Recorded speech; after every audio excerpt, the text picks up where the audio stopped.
My name is Lori, and I'm 31 years old. I work as a hairstylist in my mom's salon. My dad passed away in an accident when I was young.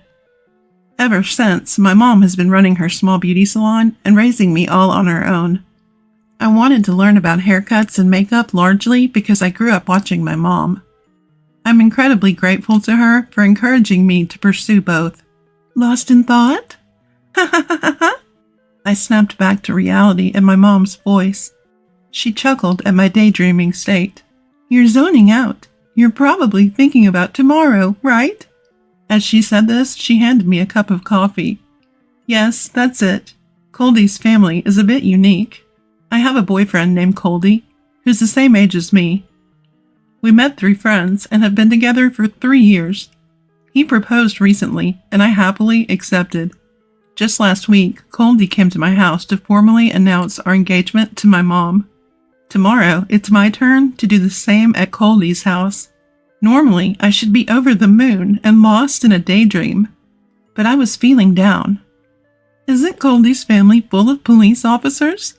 My mom's question prompted me to nod. Yes, it's a family of cops. Coldy is one too, and so are his father and grandfather. They're all elite officers. Federal employees. My mom seemed impressed by what Coldy had told me. Imagine you joining a family like that. But Coldy is reliable and kind, isn't he? He's elite, but not stuck up. His parents must be the same. Don't worry, you'll be fine. Encouraged by my mom's words, I managed a small smile. Yes, you're right. Part of the anxiety I was feeling had to do with his family being different from an average household. But the main reason lay elsewhere. My parents can be pretty intimidating. Just bear with it, okay? These were the words Coldy told me over the phone when we were setting the date for the formal visit. Bear with it? I was at a loss for words. I'd been prepared for the possibility of his parents saying something unpleasant.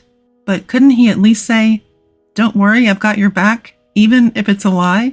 That's what I was really thinking. Although a lie wouldn't really help either. Please, Lori, I've never been able to stand up to my dad.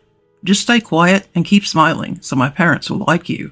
I had always admired my boyfriend Coldy for his reliability and kindness. But for the first time, I learned that he becomes timid whenever his parents get involved.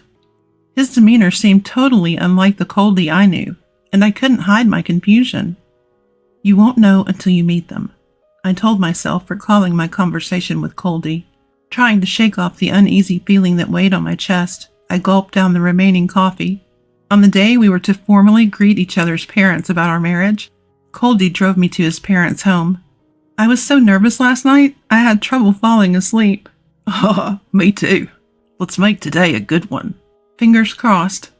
The car moved forward as I sat with my anxieties. Coldy's house was in a quiet residential area, and from the gate to the house itself, everything looked magnificent. The garden was well maintained, and I could even see a pond with koi fish swimming. Nice to meet you. I'm Sienna, Coldy's sister. Please come this way. As we entered the house, we were greeted by Coldy's sister, Sienna. After expressing my gratitude for the slippers offered, Sienna led us to the living room.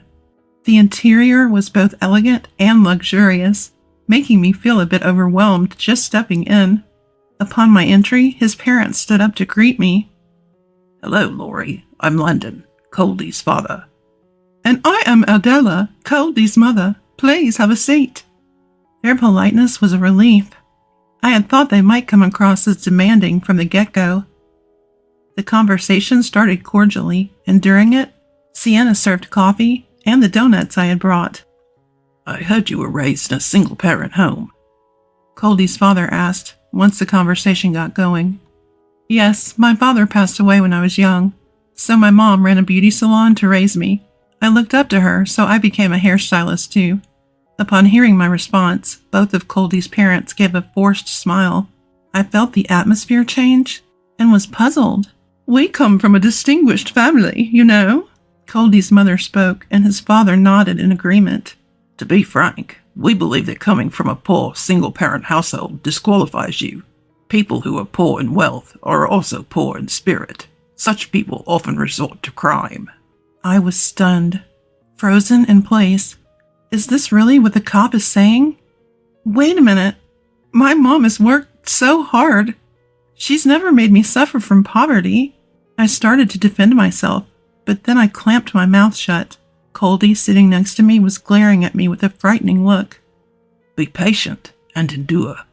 Coldy's words flashed through my mind. I let my gaze wander and met my eyes with Sienna, who was sitting next to her parents, but she quickly looked away. As I was contemplating what to do, his father continued to speak. Being a cop, you get people who want you to bail them out of trouble just because they know someone. Usually it's the poor souls with neither money nor morals. He continued. Then his father grinned wickedly. Running a shop all by yourself while raising a child is no easy feat. Were you doing some shady work on the side to make ends meet? Like offering services to men? Bringing you into our family would be a bad idea. Unfounded imagination? Baseless assumptions? I cursed under my breath. I was boiling over. My thoughts clouded with anger. Even as his father made these outrageous comments, Coldy was laughing beside him, and they were both making fun of me and my mom. Should I consider Coldy's feelings?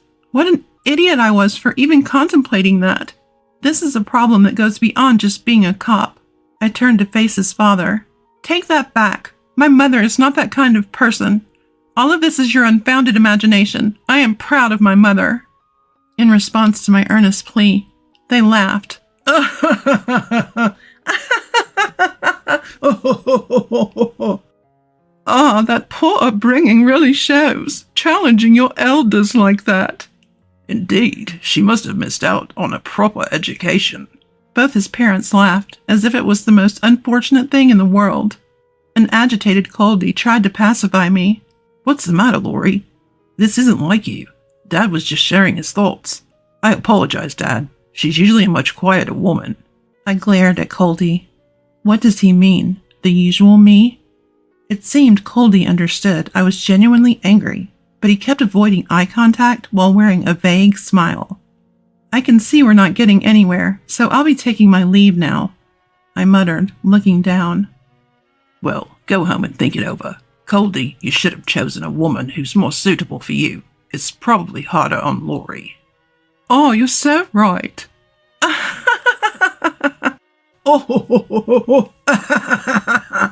Their laughter echoed in the room as I stood up without a word and left the room. As I was putting on my shoes at the entrance, Coldy said, Why couldn't you just go along with it? I was done. At that moment, any love I had for Coldy completely evaporated. There was more I wanted to say, but I was too tired to talk. I took off the engagement ring he had given me and left it at the entrance. I'm glad I got to see your true colors before getting married. Goodbye. Shaking off Coldy, who tried to stop me, I left the scene. I came here in Coldy's car, so how should I get home? I'm not familiar with the area, but I figured I could walk my way back somehow. That's when I realized.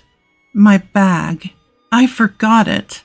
My wallet, my phone, everything's in that bag. What should I do now? Even if I want to go back and get it, how can I face them again? Lost in thought, I hear someone calling my name from behind. Turning around, I see Sienna, Coldy's sister, running towards me. She's holding my forgotten bag. Lori, you forgot this. So glad I found it quickly, she says, catching her breath as she hands me my bag. Oh, thank you, I'm sorry. An awkward silence fills the air between Sienna and me. Can we talk for a bit? She asks. She points to a spot with a vending machine and a bench. I really don't feel like talking, but after she went through the trouble of bringing my bag, it's hard to say no. If it's just for a little while, I agree, and we both sit down on the bench. I buy 2 café au laits from the vending machine and hand one to Sienna. A small thank you for the bag. Thank you, Sienna smiles. Silence fills the air again. Glancing at her, I notice Sienna seems to have made up her mind about something. I'm really sorry for the way my family behaved today, she says. You don't have to apologize, Sienna. I say that, but I'm torn. Actually, I've known about you, Lori. You do hair and makeup at a TV station, right? I'm surprised by her revelation. Yes, I do freelance hair and makeup work, but my main job is as a hairstylist, working at my mom's shop. At first, I thought she heard it from Coldy. but that doesn't seem to be the case. I'm actually an aspiring actress. You did my makeup once, she explains. Oh, that makes sense. I'm sorry, I don't remember. That's okay. I was just an extra at the time, she says. With that, Sienna takes something out of her pocket. It's a voice recorder. Confused, I watch as she presses the play button. The disparaging remarks and laughter of Coldy's parents from earlier play back. What? Why would you have this? Confused, I listened as Sienna spoke to me with a serious look on her face. She seemed fed up with her parents for as long as she could remember. And instead of being a cop, her parents treated her like a failure for wanting to be an actress. Sienna told me she's planning to cut ties and move out soon because she's utterly done with them. Her brother, Coldy, is only concerned about saving himself, offering no protection or support for her. I thought they might say something awful today, so I recorded it just in case. Sienna explained about her voice recorder. She then handed it to me and said, My family acts calm, but they're arrogant, cold people who don't understand how others feel. How about we make them regret messing with us? She asked. I looked at the voice recorder and then at Sienna, nodding with determination. Days later, I asked Coldy to take me to his home to meet his parents again. So, Laurie, you've had a change of heart. Coldy assumed we were getting back together, but I was quick to correct him, especially in front of his parents. No way, I could never marry a guy who can't make his own decisions and only listens to his parents. As Coldy looked shattered, his parents frowned. We thought you came to apologize and grant permission for our son to marry you. No, I came to ask for an apology for the insults against me and my mom. His father scoffed. Insults? We don't see a reason to apologize. They were clearly upset that I wasn't there to grovel, but to demand an apology. Do you realize how busy we are? You're wasting our time over something so trivial. They smirked, and Coldy awkwardly joined them. Poor Coldy, I said. Maybe his heart is numb. Keep being a good boy. You're none of my concern anymore. Coldy looked visibly pained, maybe realizing some truth in my words. I turned back to his parents. If you won't apologize, fine. Enjoy tomorrow's talk show. I heard his parents murmur, What? As I walked away without looking back. The next day, an unknown number called me. It was Coldy's father. Had Coldy given him my contact details? What's the meaning of this? Ah, you must be Coldy's father. What can I do for you? He raised his voice. You aired it on the talk show, even the audio. Oh, you saw that. I told the talk show host, who I often do makeup for, what happened. They were outraged, and we decided to feature it on the show. My bright voice shakes him. Were you eavesdropping? No. The recording and the voiceover are from Sienna. She gave her consent, of course. What? Sienna did? He seemed shocked that his daughter was involved. His voice betrays his unease. Because of you people, I got hauled into a meeting about that TV show. I even got suspended. Take responsibility. I couldn't help but laugh. Well, isn't it your own fault? Though the audio aired on the TV show, it was edited, and no names were mentioned. Only a select few know that he was the subject. Just me, Sienna, and a handful of the crew. And Sienna told your boss that you were the person in the audio clip that aired on the TV show. His daughter's name comes up again, and he chokes. Sienna, who knew his boss through family connections, called him to reveal that her father was the one on the show. By then, the story was already trending online, and the boss feared media scrutiny. As a result, he quickly initiated a disciplinary meeting. Did you hear the online chatter? Who's truly lacking in character here? His words came back to bite him, and he groaned in frustration. Days passed since the TV show aired. Beyond a cop's problem, protect your son, read the headlines on the internet and weekly magazines. Unbelievable elite cop's outrageous remarks was the hot topic. As of our phone conversation, he was suspended but eventually got fired. It was revealed that Coldy's mom used to shoplift for thrills, which became a significant issue, and his role in covering it up came to light, leaving him no escape this time. Coldy himself resigned too, the sins of his parents scalding him as well. Given the timing and what people knew, Rumors spread that he was the cop on the TV show. Coldy and his family sold their house and belongings, planning to move away to escape the gossip, according to Sienna. That's when I received a letter from Coldy. Inside was the ring I had returned. I'm really sorry. I've come to my senses. Please sell this ring and consider it compensation. Be happy, Lori. That was the gist of it. With his apology, I felt lighter and decided to sell the ring without any qualms. As for Sienna, she looked happy to be finally free from her family and to focus on her acting career. It's a pity about Coldy, though, my mother says, watching me mop the store floor. I hadn't told her the specifics of what was said at his house. No need to make her uncomfortable. I'm glad we realized our values didn't match before getting married. If fate allows, I'll find someone who agrees to take over this shop, I say jokingly, and Mom smiles. I think that's a good idea. I plan to spend more peaceful days with my mom.